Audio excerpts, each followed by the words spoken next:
Hi friends, good morning. నేను మీ advocate నాగరాజును. ఈరోజు మనము సివిల్ ప్రొసీజర్ కోడ్లో సెక్షన్ 13 మరియు 14 గురించి చెప్పుకుందాం. ప్రీవియస్ వీడియోలో 11 మరియు 12 గురించి చెప్పుకోవడం జరిగింది. ఇంతకు 13 అండ్ 14 ఏం చెప్తుందంటే విదేశాలలో వెలువడించినటువంటి తీర్పు భారతదేశంలో ఎప్పుడు పరిపూర్ణమైనదిగా భావించబడుతుంది అనేది ఈ యొక్క సెక్షన్ చెప్తుంది. కొన్ని సందర్భాలలో మాత్రమే వారి యొక్క తీర్పు పరిపూర్ణమైనదిగా చెప్పవచ్చు. అవి ఏమిటి? క్లాజ్ ఏ చెప్దాం. సో క్లాజ్ ఏ ఏం చెప్తుందంటే ఇతర దేశాలలో సమగ్రమైనటువంటి విచారణ అధికారము కలిగినటువంటి న్యాయస్థానం చేతనే తీర్పు వెల్లడించి ఉండాలి. సో క్లాజ్ బి ఏం చెప్తుందంటే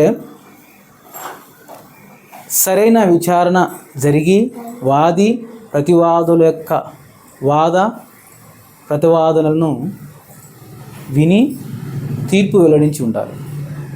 అది బి చెప్తుంది. సో క్లాజ్ సి ఏం చెప్తుందంటే అంతర్జాతీయ న్యాయస్థాన సూత్రాలను మరియు భారతదేశ శాసనాలను పరిగణలోకి తీసుకొని తీర్పు వెల్లడించి ఉండాలని చెప్పేసి సి చెప్తుంది. మరి డి ఏం చెప్తుందంటే సహజ సిద్ధమైనటువంటి న్యాయ సూత్రాలకు అనుకూలంగా తీర్పు వెల్లడించి ఉండాలి. అది మరి ఈ ఏం చెప్తుందంటే సదరు తీర్పు మోసపూరితమైనటువంటిదిగా ఉండకూడదు. ఎఫ్ ఏం చెప్తుందంటే భారతదేశం చేత ఉల్లంఘించబడినటువంటి విషయాలకు అనుగుణంగా తీర్పు వెల్లడించి ఉండకూడదు అనేది క్లాజ్ ఏ నుంచి క్లాజ్ ఎఫ్ వరకు కొన్ని తెలపడం జరుగుతుంది. సో ఇవి వీటికి అనుకూలంగా ఉన్నప్పుడు మాత్రమే పరిగణలోకి తీసుకోబడదు.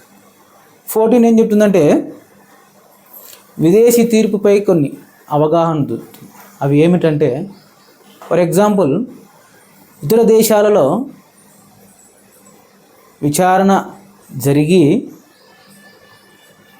అక్కడ ఉన్నటువంటి యొక్క అధికృత నకలు భారతదేశం న్యాయస్థానంలో వెలువరించినప్పుడు అది అర్హత కలిగినటువంటి కోర్టు ద్వారానే విచారణ జరిగిందని చెప్పేసి పరిగణలోకి తీసుకోబడుతుంది అని ఈ సెక్షన్ చెప్తుంది.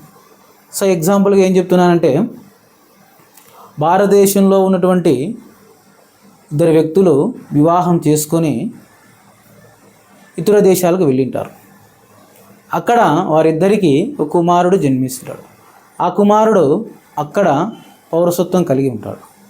కొన్ని సందర్భాలలో వీళ్ళిద్దరు గొడవపడి భర్త ఏం చేస్తాడంటే కొడుకుని తీసుకొని ఇండియాకు వచ్చేస్తాడు. ఇండియాకు వచ్చినప్పుడు భార్య అక్కడ కోర్టులో